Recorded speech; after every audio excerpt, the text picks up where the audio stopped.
ذرا مراد کو سمجھاتی ہے کہ تمہیں کیا ہو گیا، تم کس طرح کے شادی کے بعد ہو گئے ہو، اگر وہ جاب کرنا چاہتے تمہیں کیا اعتراض ہے اس سے؟ تو وہ کہتا ہے کہ ہماری فیملی اتنی زیادہ آزاد خیال کی نہیں ہے جو اسے اجازت دے دے، اور تم لوگ مجھے اسے سمجھانے کی بجائے مجھے سمجھا رہے ہو، کیسے دوست ہو تم لوگ میرے؟ یہ کہہ کے وہ وہاں سے چلا جاتا ہے۔ منت جو کہ بہت زیادہ غصے میں ہوتی ہے مراد سے، وہ کہتی ہے کہ تمہاری خاطر تم جو کہتے ہو میں کرتی ہوں، تم چاہتے ہو کہ تمہاری فیملی کے سامنے میں گھٹنے ٹیک دوں تو میں وہ بھی کر لوں گی، لیکن یہ جو تم یہاں پہ اور وہاں پہ اور ہوتا نا، ایسا نہیں کیا کرو۔ منت کا چھوٹا بھائی اور کزن اسے ملنے کے لیے آتا ہے، اسے کہتا ہے ہم نے تمہیں کوئی ضروری بات کرنی ہے، ہمارے ساتھ چلو۔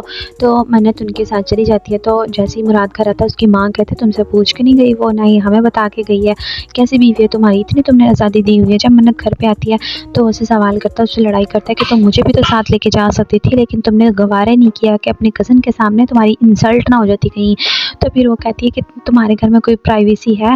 سب تو کان لگائے بیٹھے ہوتے ہیں، کس طرح کی کوئی بات کر لوں؟ رونے لگ جاتی ہے منت۔ پھر مراد اسے گلے لگا لیتا ہے۔ اب نیچے سب فیملی والے بیٹھ کے سوچ رہے ہوتے ہیں کہ کس طرح سے منت اور مراد کو علیحدہ کیا جائے۔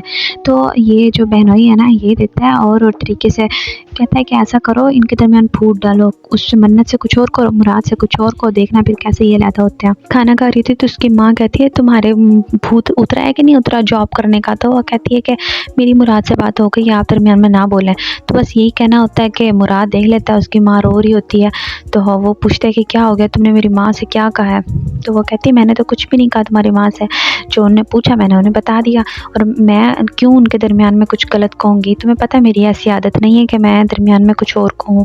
تو مراد بیچارہ اوپر چھت پہ آتا ہے، رونے لگ جاتا ہے، کہتا ہے میں کس مصیبت میں، کس عذاب میں پھنس گیا ہوں۔ ایک ضروری بات تو بتانا بھول ہی گئی، یہاں پہ جب لڑائی ہوتی ہے تو مراد معافی مانگنے کا کہتا ہے منت سے، تو منت معافی نہیں مانگتی، تو مراد اس کے منہ پہ زوردار تھپڑ لگا دیتا ہے۔ تو منت اپنا بدلہ فوراً لے لیتی ہے، اس کے منہ پہ بھی زوردار چماٹر ڈالتی ہے۔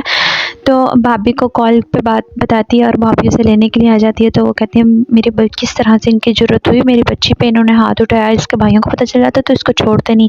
تو آگے سے بہن ہوئی اور بہن کہتی ہے کہ تمہاری بہن تو تمہاری تربیت پہ تو تمہیں فخر ہونا چاہیے، فوراً بدلہ لے لیتی ہے۔